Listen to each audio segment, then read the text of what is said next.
We want to find the vector equation of a straight line which goes through the point A, 2, minus 1, 3, and which is parallel to the line r equals 2, 0, 1 plus t times 3 minus 1, 1.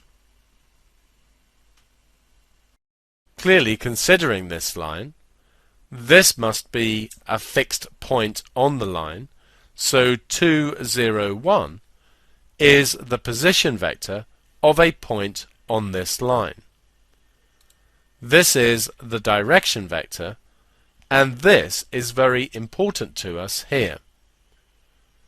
We want our line to go through this point, so we're given a new fixed point. Since we want a parallel line, we must use a line with the same direction. For two lines to be parallel, their directions must be the same, which means either we use exactly the same direction vector or a multiple of it. We can now write down our line.